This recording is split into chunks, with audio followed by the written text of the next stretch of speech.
对呀，那个，你对呢？对。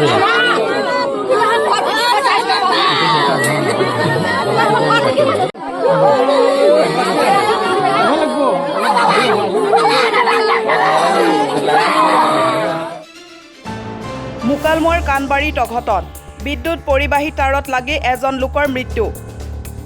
নলবাৰী জিলাৰ মুকালমুৱাৰ কাণবাৰীত অঘটন বিদ্যুৎ বিভাগৰ গাফিলতিৰ ফলত মৃত্যু হয় এজন বৃদ্ধৰ। বিদ্যুৎ বিভাগৰ বিদ্যুৎ পৰিবাহী তাঁৰত লাগি ১ নং কাণবাৰী গাঁৱৰ ৬৫ বছৰীয়া খলিলুৰ ৰহমানৰ মৃত্যু হয়। বিদ্যুৎ বিভাগৰ গাফিলতিৰ বাবে মাটিৰ পৰা ৩ ফুট ওপৰেৰে যোৱা ১১,০০০ ভল্টৰ বিদ্যুৎ পৰিবাহী তাঁৰত লাগি অকাল মৃত্যুক সাৱটি লয় বৃদ্ধ লোকজনে। বাৰম্বাৰ বিদ্যুৎ বিভাগক জনোৱাৰ পিছতো আজিলৈকে কোনো ব্যৱস্থা গ্ৰহণ নকৰাৰ ফলত এজন লোকে অকাল মৃত্যুক সাৱটি ল'ব লগা হোৱাত ক্ষুব্ধ হৈ পৰে স্থানীয় ৰাইজ। ঘটনাস্থলীত মুকালমুৱা আৰক্ষী উপস্থিত হৈ তদন্ত আৰম্ভ কৰিছে। চৰকাৰ তথা প্ৰশাসনক উচিত তদন্ত কৰি বিদ্যুৎ বিভাগৰ কৰ্মচাৰীৰ বিৰুদ্ধে বিহিত ব্যৱস্থা গ্ৰহণ কৰাৰ লগতে পৰিয়ালটোক উপযুক্ত ক্ষতিপূৰণ দিয়াৰ দাবী জনায় স্থানীয় লোকে। অসমৰ প্ৰত্যেকটো বিভাগ বৰ্তমান কোনো এটা দুৰ্ঘটনা সংঘটিত নোহোৱালৈকে সাৰ নাপায়। বিদ্যুৎ বিভাগৰ হেমাহি আৰু গাফিলতিৰ বাবে আপোনালোকে আজি আহি ইয়াত দেখিবলৈ পাইছে। আজি বৃদ্ধ এজন মানুহ আমাৰ ১ নং কান্ধবাৰী গাঁৱৰ খলিলুৰ ৰহমান, তেখেতৰ আজি মৃত্যুক সাৱটি ল'বলগীয়া হ'ল। বিদ্যুৎ বিভাগক আমি বাৰে বাৰে এই ক্ষেত্ৰত বিহিত ব্যৱস্থা ল'বলৈ আমি দাবী জনাইছিলোঁ।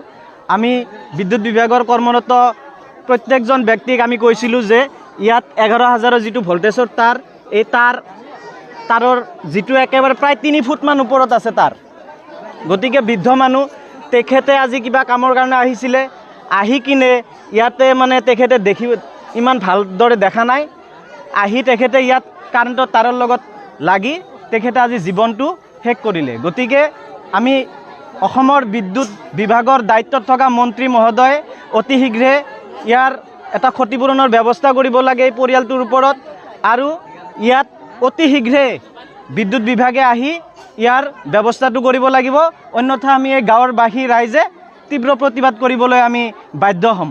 ধন্যবাদ। যিটো অসমৰ বিদ্যুৎ বিভাগ সেইটো এক প্ৰকাৰ অসমত গুণ্ডাৰাজ চলাই আছে বুলি ক'লে ভুল নহ'ব। যিটো সময়ত স্মাৰ্ট মিটাৰক লৈ গোটেই অসমত কেনেকুৱাকৈ প্ৰতিবাদ চলি আছে, তাৰ মাজতে চাওক আপোনালোকে নলবাৰী জিলাৰ মুকালমুৱা থানাৰ অন্তৰ্গত ১ নম্বৰ কান্ধবাৰী গাঁৱত চাব ৩৩,০০০ যিটো তাঁৰ একেবাৰে মাটিৰ পৰা মাত্ৰ ২ ফুট ওপৰত আছে। ইয়াত এই গাঁৱৰে এজন বাসিন্দা খলিলুৰ ৰহমান আজি কিবা কামৰ কাৰণে আহিছিল, এই তাঁৰৰ লগত স্পৰ্শ হৈ ফালে মৃত্যুবৰণ কৰে। মাত্ৰ এই হেমাহিৰ ফলত অসম বিদ্যুৎ বিভাগৰ হেমাহিৰ ফলত এজন নিৰীহ লোকে মৃত্যুবৰণ কৰিবলগীয়া হৈছে।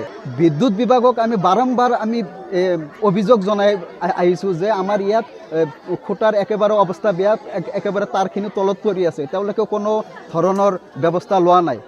আমি চৰকাৰ তথা প্ৰশাসনক এইটোৱে দাবী জনাওঁ যে এনেকুৱা ঘটনা আৰু দ্বিতীয়বাৰ যাতে অসমত নহয়, আমাৰ এই অঞ্চলত বুলি নহয়, গোটেই অসমত এনেকুৱা ঘটনা নহয়, এইখিনিয়ে দাবী জনাওঁ। আৰু পৰিয়ালে ক্ষতিপূৰণৰ বাবে আমি দাবী বিচাৰিছোঁ।